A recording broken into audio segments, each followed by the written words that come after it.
Sir मैं बहुत stress में हूँ करियर के रिलेटेड। क्या ये सब पहले से तय है कि किस एज में सक्सेसफुल होगा? देखिए, सबसे पहले इस बात को समझना है कि बहुत स्ट्रेस में है करियर को रिलेटेड। देखिए, हमारा करियर किस दिशा में होगा, किसके द्वारा हमारा भाग्य उदय होगा, कब होगा, शादी के बाद होगा, शादी से पहले होगा, माता के द्वारा होगा, पिता के द्वारा होगा, माता से बनेगी या पिता से बनेगी या दोनों से बिगड़ेगी, एग्जैक्टली वगैरह वगैरह। क्या ये सब पहले से तय? डेफिनेटली ये सब पहले से तय कि कब आपको सक्सेसफुल होंगे। लेकिन अब यहाँ पर बात आ जाती है कर्मा की। ये सबसे बड़ी लड़ाई बन जाती है कि सक्सेसफुल मान लो हमारी जो भी एज है, 26 से 27 में होना है, 28 में होना है, 25 में होना है, 20 में होना है, 18 में होना है, 15 में होना है, कब क्या हो जाए। क्योंकि सोशल मीडिया भी अब ऐसा प्लेटफॉर्म है जहाँ पर आप सक्सेसफुल कम उम्र में हो सकते हैं। तो अब आप 15 की उम्र में सक्सेसफुल होंगे, 18 से पहले आपकी जॉब नहीं लग सकती, शायद एग्ज़ाम तभी से चालू होते हैं।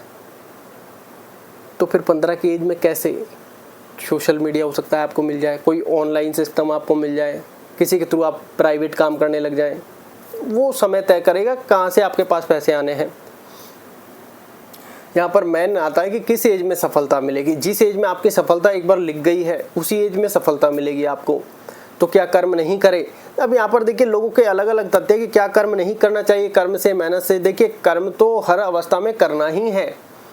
क्या हम कर्म को रोक सकते हैं?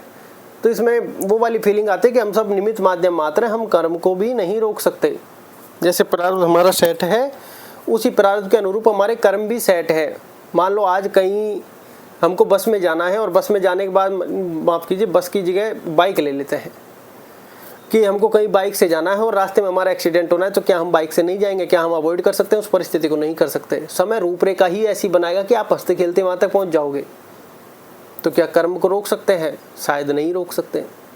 कर्म तो होगा। लेकिन अब यहाँ पर दूसरी चीज आ जाती है जो उससे भी ज्यादा शायद इंपॉर्टेंट हो सकती है कि संचित कर्म है, प्रारब्ध है, लेकिन उसके बीच में क्रियमाण कर्म। अब क्रियमाण कर्म को आप पुरुषार्थ कह सकते हैं, सिर्फ आप एक कर्म की दृष्टि से देख सकते हैं, या आप इसको कर्म योग में परिवर्तित कर सकते हैं। कर्म योग के में कैसे परिवर्तित कर सकते हैं? आप इसको एक फ्री विल के माध्यम से देख सकते हैं कि भैया जो कुछ है पैरामीटर सेट है। जैसे मान लो आज हम वीडियोज बना रहे हैं, ठीक है। अब हम ये सोचें कि 25 चल रही है, सितंबर चल रहा है यार, दिसंबर में या अक्टूबर में या नवंबर में, मान लो अक्टूबर में, सितंबर के बाद अक्टूबर आ रहा है, अक्टूबर में सक्सेसफुल होंगे यार, तो अभी वीडियो बनाने का क्या ही लाभ। ठीक है यार, नहीं बनाते हैं। लेकिन क्या हम रुक सकते हैं? पहली फीलिंग तो शायद नहीं। तो क्या कर्म रोकना चाहिए? उसके बाद भी नहीं। क्यों? क्योंकि आपको अब यहाँ से कर्म योग के लिए काम करना है, ईश्वरीय इच्छा मानकर कर्म करना है कि भैया जो कमेंट्स आ रहे हैं उनके जवाब दे दिए वीडियो बनाकर, अपने आप को निमित्त माध्यम मात्र वाली फीलिंग में लिया। इससे होगा क्या? इससे आपकी कमर नहीं टूटेगी, इससे आपका मानसिक कलेश नहीं होगा, इससे आप जो आसपास का वातावरण नेगेटिव होता है उससे आप परेशान नहीं होंगे। नेगेटिव थॉट आएंगे, भय, डर, ये सब लगेगा, उससे आप परेशान नहीं होंगे। क्यों? क्योंकि आपको पता है जब लगनी है तब तो लगनी ही है। अब हम कर्म योग द्वारा फ्री विल मानकर इसको कर्म कर सकते हैं, या फिर एक क्रिया का रूप दे सकते हैं कि भैया अब हमें फल वल की कोई टेंशन नहीं है, वो तो समय पर मिलना है। आप स्टडी कर रहे हैं तो भी 100% देना चालू कर देंगे, कोई जॉब कर रहे हैं तो भी 100% देना चालू कर देंगे। हर अवस्था में आपका 100% होने लग जाएगा। क्यों? क्योंकि आप फलों के प्रति आपकी आसक्ति नहीं है कि भैया वो तय समय पर अपने आप मिल जाएगा।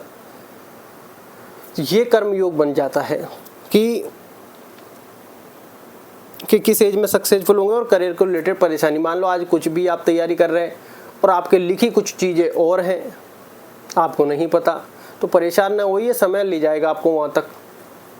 आपको मान लो आज आप ज्वेलरी का काम कर रहे हैं और आपको करना है, क्या बोलते हैं, लोहे का काम, चाहे हो सकता है आप जिम खोल लें, तो अब आप ज्वेलरी से सोने लोहे पे कैसे जाएंगे? वो समय लेकर जाएगा।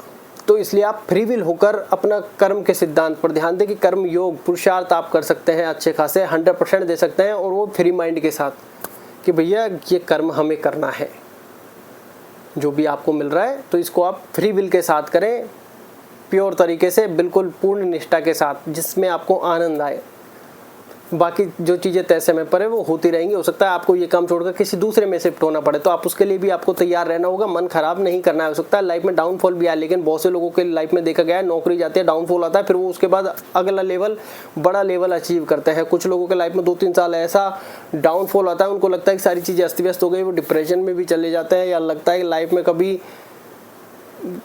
कहें कि उजाला ही नहीं होगा, लेकिन वो एक बड़ा उजाला बनकर सामने आता है। इसलिए हर परिस्थिति के लिए तैयार रहें। मेडिटेशन, ध्यान, नाम जाप का आप सहारा ले सकते हैं, लेकिन आप मानसिक कलेश से बिल्कुल दूर रहें, ये बात ध्यान रखें। क्योंकि 24 में परेशान है, 26 में जॉब लगनी है, तो वो 2 साल का जो टाइम पीरियड है उस समय आपको मानसिक कलेश से बच के ही रहना है। प्रयास ये करें कि बच के रहें थोड़ा बहुत, बाकी जो होना है सो होना ही है। धन्यवाद।